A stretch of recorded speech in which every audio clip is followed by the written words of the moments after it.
अगर जिंदगी को एक खेल बनाना है, हर काम में अव्वल नंबर लाना है, सबसे आगे निकलना है, सबसे अलग बनना है, तो केवल खुद को जितनी हो सके उतनी ज्यादा तकलीफ देनी होगी।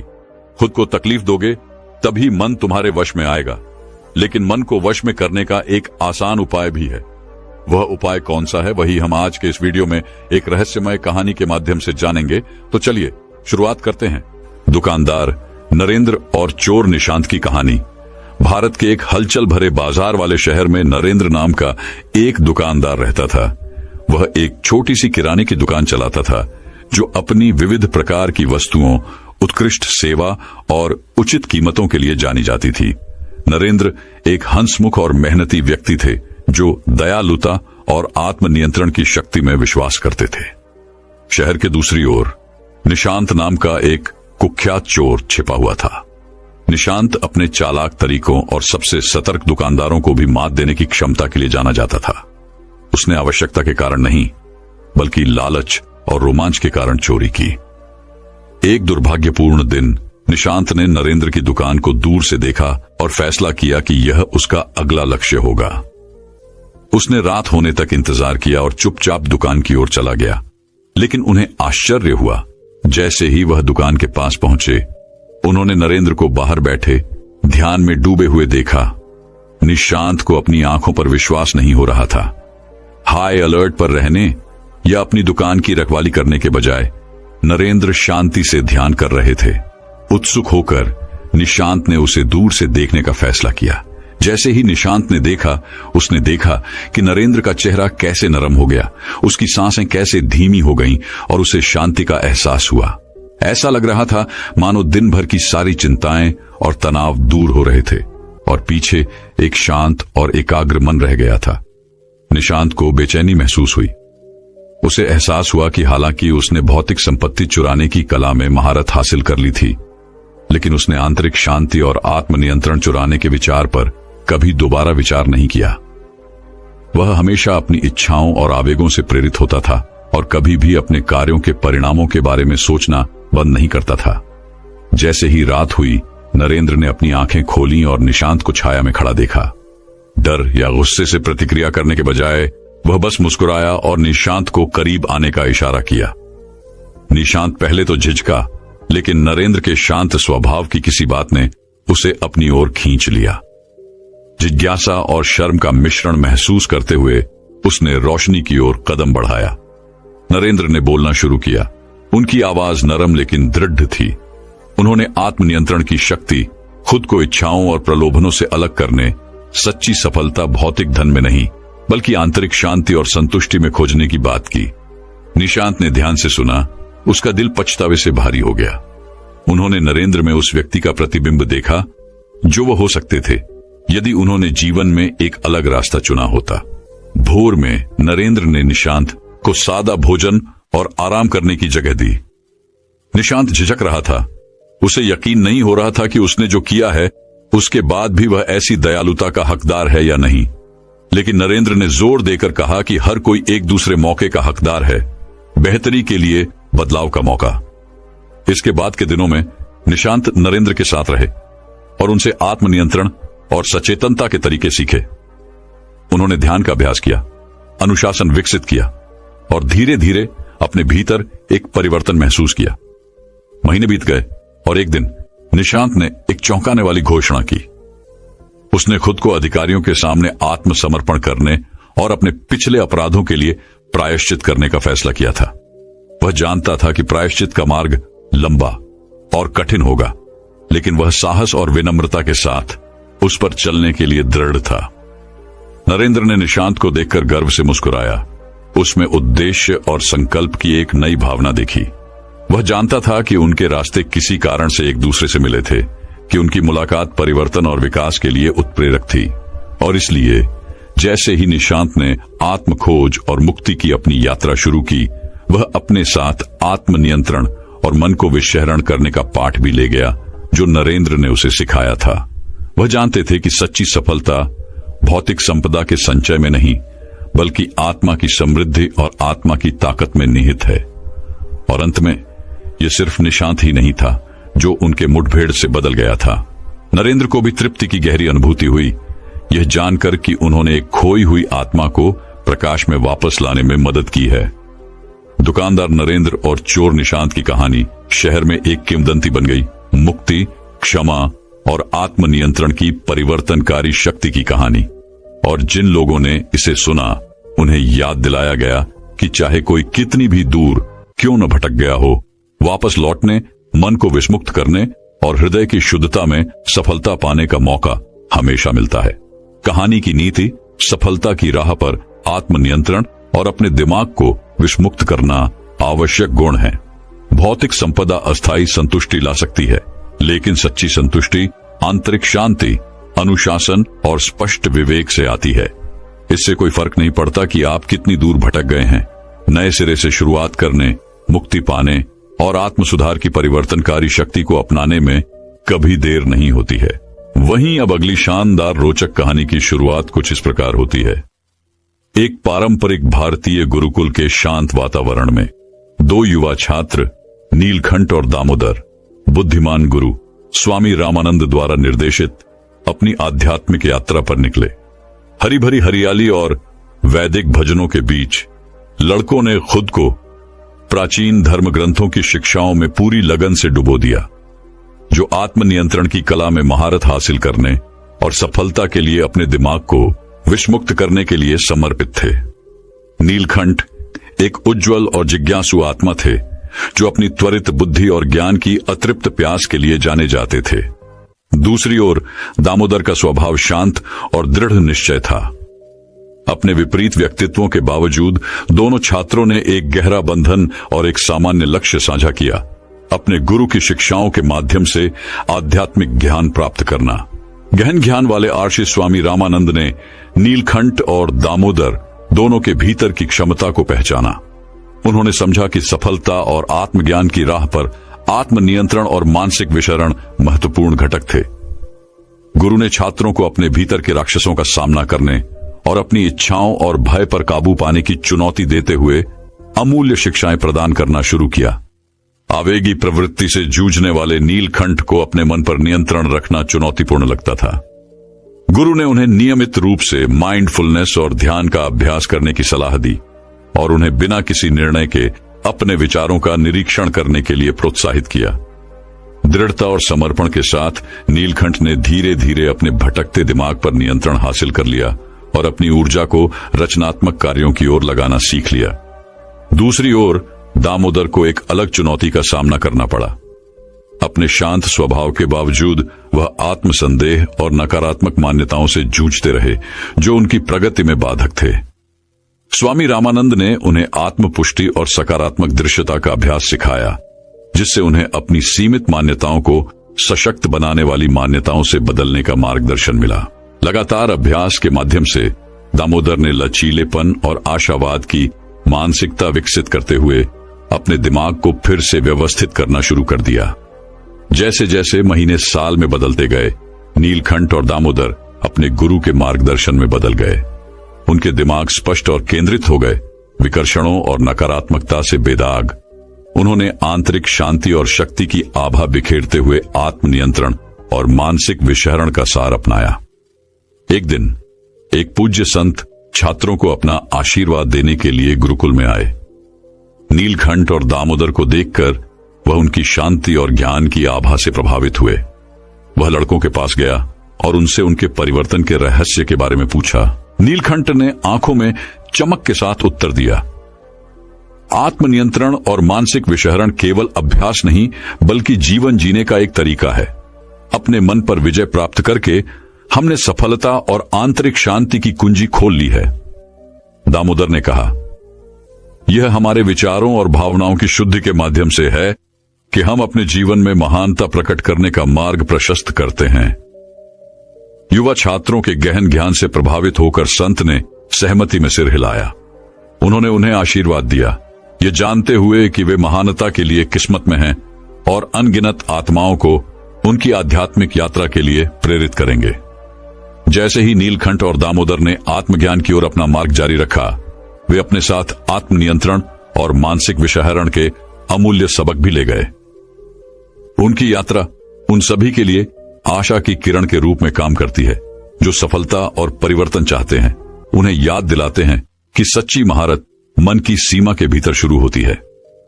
अराजकता और विकर्षणों से भरी दुनिया में नीलकंठ और दामोदर की कहानी आत्म अनुशासन और मानसिक स्पष्टता की शक्ति के प्रमाण के रूप में खड़ी है। आत्म सुधार के प्रति अपनी अटूट प्रतिबद्धता के माध्यम से उन्होंने न केवल सफलता हासिल की, बल्कि उनके रास्ते में आने वाले सभी लोगों के दिलों को भी छुआ।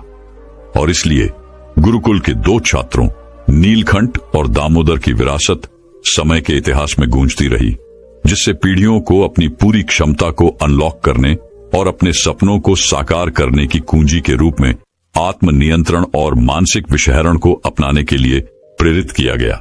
वहीं अब अगली शानदार रोचक कहानी की शुरुआत कुछ इस प्रकार होती है।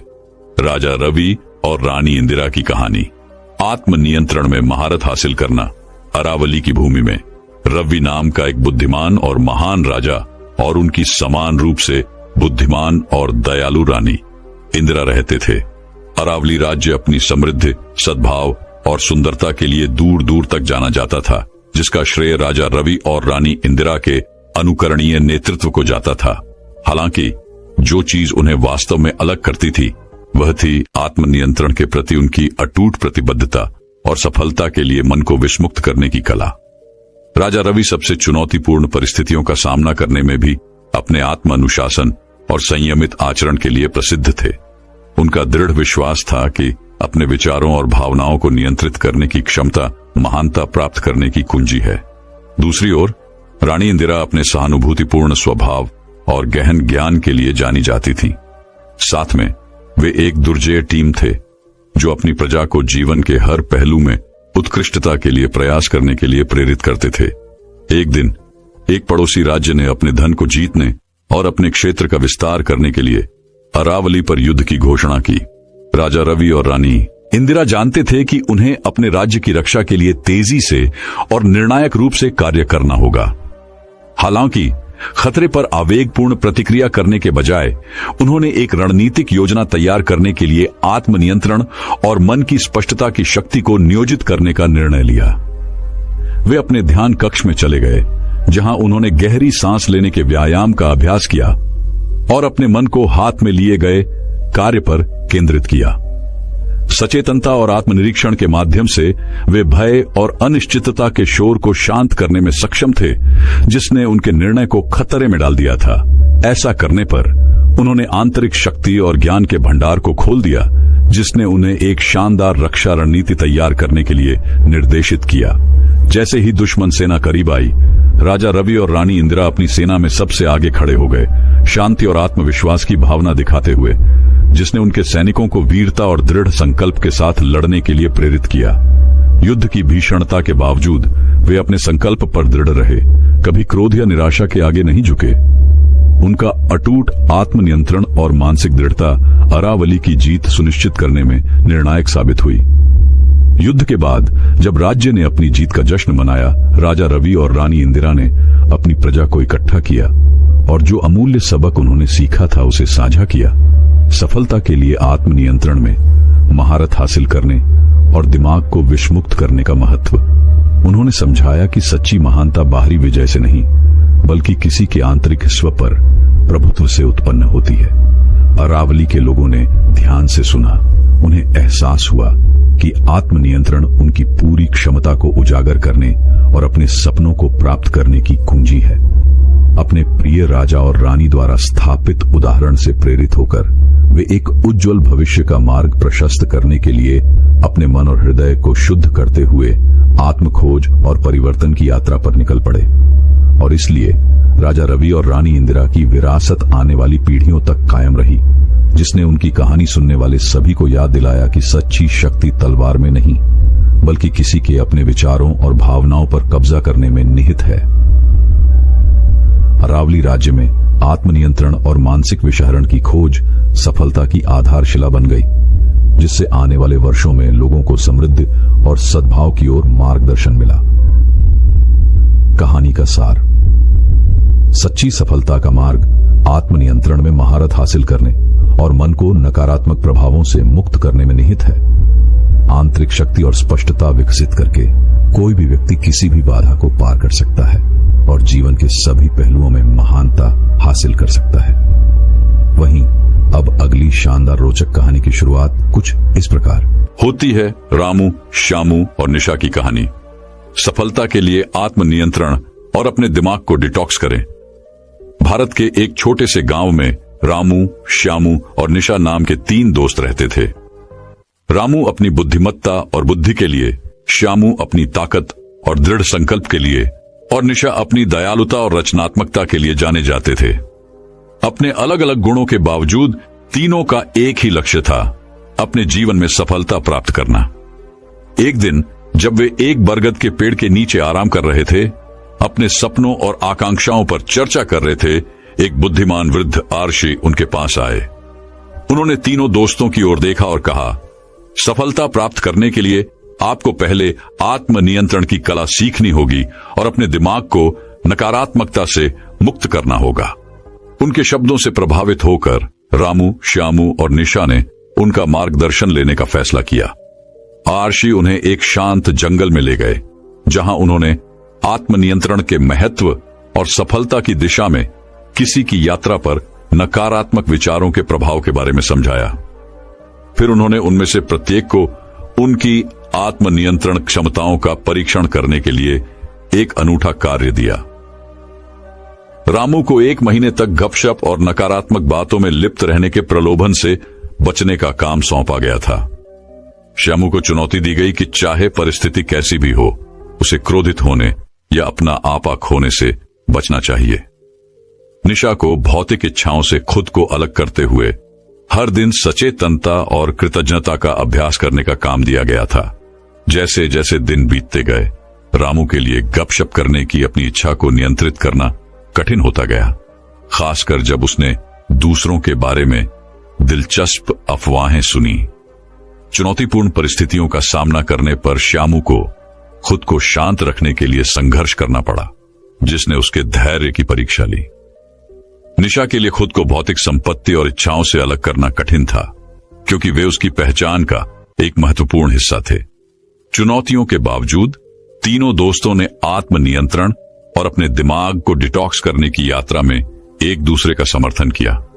उन्होंने एक दूसरे को आर्षि के ज्ञान की याद दिलाई और एक दूसरे को अपने लक्ष्यों के प्रति सच्चे रहने के लिए प्रोत्साहित किया। जैसे ही महीना समाप्त हुआ, बुद्धिमान आर्षि फिर उनसे मिलने आए। उन्होंने आंखों में चमक के साथ रामू, श्यामू और निशा की ओर देखा और कहा, आप सभी ने आत्मनियंत्रण में महारत हासिल करने और अपने दिमाग को डिटॉक्स करने में उल्लेखनीय प्रगति दिखाई है। आपने सीखा है कि सफलता केवल बाहरी उपलब्धियों के बारे में नहीं है, बल्कि आंतरिक उपलब्धियों के बारे में भी है। शांति और सामंजस्य, स्पष्टता और उद्देश्य की एक नई भावना के साथ रामू, श्यामू और निशा अपने गांव लौट आए। उन्होंने जो सबक सीखा था उसे अपने दैनिक जीवन में लागू किया और जल्द ही सकारात्मक बदलाव होते देखना शुरू कर दिया। रामू अपनी सत्यनिष्ठा और ईमानदारी के लिए जाने गए, जिससे उनके आसपास के लोगों का सम्मान अर्जित हुआ। श्यामू के शांत आचरण और धैर्य ने उसे अनुग्रह और लचीलेपन के साथ बाधाओं पर काबू पाने में मदद की। निशा का ध्यान जागरूकता और कृतज्ञता पर केंद्रित होने से उसे संतुष्टि और तृप्ति की भावना मिली, जिसे उसने पहले कभी अनुभव नहीं किया था। जैसे जैसे समय बीतता गया, तीनों दोस्तों ने अपने अपने क्षेत्र में बड़ी सफलता हासिल की, न केवल अपनी प्रतिभा के कारण बल्कि अपने अटूट आत्मनियंत्रण और सकारात्मक मानसिकता के कारण। वे समझ गए थे कि सच्ची सफलता दुनिया को जीतने से पहले खुद पर काबू पाने में है। इस कहानी का उपदेश यह है कि आत्मनियंत्रण और अपने मन को नकारात्मकता से मुक्त करना सफलता प्राप्त करने के लिए आवश्यक तत्व है। आंतरिक शांति और सद्भाव पैदा करके कोई भी किसी भी चुनौती पर काबू पा सकता है और अपनी पूरी क्षमता का एहसास कर सकता है।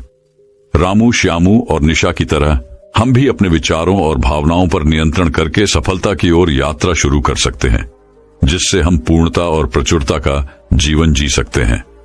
वहीं अब अगली शानदार रोचक कहानी की शुरुआत कुछ इस प्रकार होती है। आत्मनियंत्रण में भिक्षु का पाठ। हरी भरी पहाड़ियों के बीच बसे एक छोटे से भारतीय गांव में रवि नाम का एक बुद्धिमान बूढ़ा साधु रहता था। गांव के लोग उनकी बुद्धिमत्ता और शांतिपूर्ण जीवन शैली के लिए उनका सम्मान करते थे।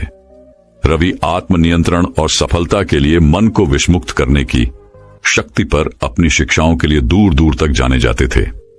एक दिन अर्जुन नाम का एक परेशान युवक साधु से मार्गदर्शन लेने आया।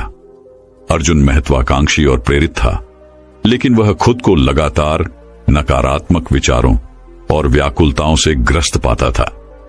वह अपने लक्ष्यों पर ध्यान केंद्रित करने के लिए संघर्ष करता था और अक्सर खुद को ऐसे प्रलोभनों के आगे झुकता हुआ पाता था जिसके कारण वह भटक जाता था। रवि ने अर्जुन का अपने विनम्र निवास में स्वागत किया और उसे एक सीट प्रदान की। शांत मुस्कान के साथ उन्होंने बोलना शुरू किया, मेरे प्रिय अर्जुन, सफलता की कुंजी न केवल कड़ी मेहनत और दृढ़ संकल्प में निहित है, बल्कि आत्मनियंत्रण की कला में महारत हासिल करने में भी निहित है। जिस तरह एक नाविक को अपने लक्ष्य तक पहुंचने के लिए तूफानी समुद्र से गुजरना पड़ता है, मंजिल तुम्हें भी अपने मन के तूफानों से पार पाना सीखना होगा। उत्सुकतावश अर्जुन ने ध्यान से सुना जब भिक्षु ने आगे कहा, अपने मन को विषाक्त पदार्थों से मुक्त करने और सफलता का मार्ग प्रशस्त करने के लिए आपको सबसे पहले सांसारिक इच्छाओं के प्रति अपने लगाव को छोड़ना सीखना होगा। जैसे कमल का फूल गंदे पानी से ऊपर उठता है, वैसे ही आपको भी ऐसा करना चाहिए। उन विकर्षणों से ऊपर उठे जो आपकी दृष्टि को धूमिल करते हैं। इसके बाद रवि अर्जुन को ध्यान और सचेतनता की कला दिखाते हुए गांव की यात्रा पर ले गए। उन्होंने प्रकृति की ध्वनियों से घिरे शांत तालाब के किनारे मौन चिंतन में घंटों बिताए। जैसे ही सूरज डूबने लगा, रवि फिर बोला, अपने दिमाग को डिटॉक्सिफाई करना धूल भरे दर्पण को साफ करने जैसा है। जब दर्पण साफ होगा, तभी आप अपना असली प्रतिबिंब देख पाएंगे। जैसे ही अर्जुन ने भिक्षु की शिक्षाओं को आत्मसात किया, उसे अपने ऊपर शांति की अनुभूति महसूस हुई। उन्होंने महसूस किया कि सच्ची सफलता बाहरी उपलब्धियों से नहीं मापी जाती, बल्कि उस आंतरिक शांति और संतुष्टि से मापी जाती है जो अपने मन पर नियंत्रण पाने से मिलती है। दिन हफ्तों में बदल गए और अर्जुन ने रवि के मार्गदर्शन में पढ़ाई जारी रखी। उन्होंने प्रतिदिन ध्यान का अभ्यास किया और अपने विचारों और भावनाओं को नियंत्रित करना सीखा। धीरे धीरे लेकिन निश्चित रूप से उसे स्पष्टता और उद्देश्य की भावना महसूस होने लगी, जो उसे इतने लंबे समय तक नहीं मिली थी। एक दिन जब अर्जुन तालाब के किनारे गहरे ध्यान में बैठे थे, तो उन्हें एक गहन अनुभूति हुई। वह समझ गया कि आत्मनियंत्रण इच्छाओं को दबाने के बारे में नहीं है, बल्कि उन्हें पार करने के बारे में है। बादलों के ऊपर उड़ते एक पक्षी की तरह उसने महसूस किया कि उसकी आत्मा उसके मन की सीमाओं से ऊपर उठ गई है। नई स्पष्टता और दृढ़ संकल्प के साथ अर्जुन अपने लक्ष्यों को प्राप्त करने के लिए निकल पड़ा। उन्होंने अपनी सारी ऊर्जा अपने चुने हुए रास्ते पर केंद्रित करते हुए लगन से काम किया, और जैसे जैसे वह चुनौतियों और असफलताओं से जूझता रहा, वह आत्मनियंत्रण और मन को विषमुक्त करने की भिक्षु की शिक्षाओं को अपने साथ ले गया। साल बीतते गए और अर्जुन गांव समुदाय का एक सफल और सम्मानित सदस्य बन गया। उनकी बाहरी उपलब्धियां उनके आंतरिक परिवर्तन को दर्शाती है। लोग न केवल उनकी उपलब्धियों के लिए, बल्कि उनके भीतर से झलकने वाली शांति और ज्ञान के लिए भी उनकी ओर देखते थे। अपने बुढ़ापे में अर्जुन उस बुद्धिमान भिक्षु रवि से मिलने के लिए लौटे, जिन्होंने उन्हें आत्मनिपुणता के मार्ग पर स्थापित किया था। आंखों में कृतज्ञता के आंसू लेकर वह साधु के सामने झुक गया और बोला, धन्यवाद प्रिय रवि, मुझे आत्मनियंत्रण का अमूल्य पाठ सिखाने के लिए। यह मेरी सफलता की यात्रा का मार्गदर्शक रहा है। और जैसे ही सूरज पहाड़ियों के पीछे डूब गया, गांव पर सुनहरी चमक बिखेरते हुए रवि जानबूझकर मुस्कुराया। वह जानता था कि अर्जुन ने सबसे महत्वपूर्ण सबक सीख लिया है कि सच्ची सफलता खुद पर महारत हासिल करने से शुरू होती है। कहानी की नीति आत्मनियंत्रण और मन को विषमुक्त करना सच्ची सफलता और आंतरिक शांति को खोलने की कुंजी है। जिस तरह कमल गंदे पानी से ऊपर उठता है, उसी तरह हमें अपनी पूरी क्षमता हासिल करने के लिए मन के भटकाव से ऊपर उठना चाहिए। वहीं अब अगली शानदार रोचक कहानी की शुरुआत कुछ इस प्रकार होती है। आत्मनियंत्रण और माइंड डिटॉक्स की शक्ति। मुंबई के हलचल भरे शहर में प्रिया, आरोही और काव्या नाम की 3 महत्वाकांक्षी युवा लड़कियां अपने बचपन के दोस्त रोहन नाम के एक लड़के के साथ रहती थीं। उन चारों के बीच गहरा रिश्ता था और उनका एक ही सपना था, अपने अपने क्षेत्र में सफलता हासिल करना और दुनिया पर सकारात्मक प्रभाव डालना। हालांकि जैसे ही वे अपने लक्ष्य की ओर यात्रा पर निकले, उन्हें कई बाधाओं का सामना करना पड़ा, जिन्होंने उनके संकल्प और आत्मनियंत्रण की परीक्षा ली। प्रिया, एक उभरती हुई उद्यमी, अक्सर खुद को अपना स्टार्टअप चलाने की मांगों से अभिभूत पाती थी। आरोही एक प्रतिभाशाली कलाकार, आत्मसंदेह और अपने क्षेत्र में दूसरों से तुलना से जूझती रही। काव्या एक समर्पित सामाजिक कार्यकर्ता को जरूरतमंद लोगों की अथक मदद करने के कारण जलन का सामना करना पड़ा। रोहन एक होनहार युवा वैज्ञानिक, अपने शोध में विकर्षणों और आत्म अनुशासन के मुद्दों से जूझता रहा। एक दिन 4 दोस्त मुंबई के बाहरी इलाके में एक शांत पार्क में पिकनिक के लिए इकट्ठे हुए। जैसे ही उन्होंने धूप का आनंद लिया और एक दूसरे की कंपनी का आनंद लिया, उन्होंने अपने संघर्षों के बारे में खुलकर बात की और अपने डर और निराशाओं को साझा किया। तभी वहां से गुजर रहे एक बुजुर्ग आर्शी ने उनकी बातचीत सुनी और उनके पास आए। अपनी बुद्धिमत्ता और अंतर्दृष्टि के लिए जाने जाने वाले आर्शी ने युवा मित्रों को उनकी चुनौतियों से उबरने और सफलता हासिल करने में मदद करने की पेशकश की। उन्होंने खुलासा किया कि उनकी पूरी क्षमता को अनलॉक करने की कुंजी आत्मनियंत्रण की कला में महारत हासिल करने और उनके दिमाग को नकारात्मक विचारों और विकर्षणों से मुक्त करने में निहित है। अगले सप्ताहों के दौरान आर्शी ने प्रिया, आरोही, काव्या और रोहन को सलाह दी और उन्हें आत्मनियंत्रण बढ़ाने और अपने दिमाग को साफ करने के लिए मूल्यवान सबक और तकनीकें प्रदान की। प्रिया ने अभिभूत महसूस करने से बचने के लिए कार्यों को प्राथमिकता देना, जिम्मेदारियां सौंपना और सीमाएं निर्धारित करना सीखा। आरोही ने अपने भीतर के आलोचक को चुप कराने और अपनी रचनात्मक प्रतिभा को उजागर करने के लिए सचेतनता और आत्मकरुणा का अभ्यास किया। काव्या ने अपनी ऊर्जा को फिर से भरने और अपने नेक काम को जारी रखने के लिए आत्म देखभाल और आराम की शक्ति को अपनाया। रोहन ने अपने शोध पर ध्यान केंद्रित करने और अभूतपूर्व खोजें करने के लिए विकर्षणों से मुक्त एक दैनिक दिनचर्या विकसित की। जैसे ही चारों दोस्तों ने आर्शी की शिक्षाओं को अपने जीवन में लागू किया, उन्हें एक महत्वपूर्ण परिवर्तन नजर आने लगा। प्रिया का स्टार्टअप फला फूला, जिसने निवेशकों और ग्राहकों को समान रूप से आकर्षित किया। आरोही की कलाकृति को मान्यता और प्रशंसा मिली, जिससे गैलरी, प्रदर्शनियों और प्रसिद्ध कलाकारों के साथ सहयोग को बढ़ावा मिला। समुदाय में काव्या का प्रभाव तेजी से बढ़ा, जिससे कई लोगों के जीवन में सकारात्मक बदलाव आया। रोहन की वैज्ञानिक सफलताओं ने अंतर्राष्ट्रीय स्तर पर प्रशंसा हासिल की, जिससे वह अपने क्षेत्र में सबसे आगे निकल गए। आत्म खोज और व्यक्तिगत विकास की अपनी यात्रा के माध्यम से प्रिया, आरोही, काव्या और रोहन ने सीखा कि सफलता केवल बाहरी उपलब्धियों के बारे में नहीं है, बल्कि आंतरिक शांति, मन की स्पष्टता और आत्मनियंत्रण की महारत के बारे में भी है। उन्होंने महसूस किया कि अपने दिमाग को नकारात्मकता से मुक्त करके और आत्म अनुशासन विकसित करके वे किसी भी बाधा को पार कर सकते हैं और अपने सबसे बड़े सपनों को हासिल कर सकते हैं।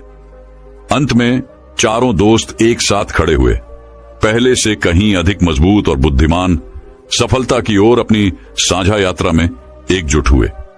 और जब उन्होंने पीछे मुड़कर देखा कि वे कितनी दूर आ गए हैं, तो उन्हें पता चला कि आत्मनियंत्रण और दिमागी डिटॉक्स की शक्ति उनके उल्लेखनीय परिवर्तन के लिए उत्प्रेरक रही है।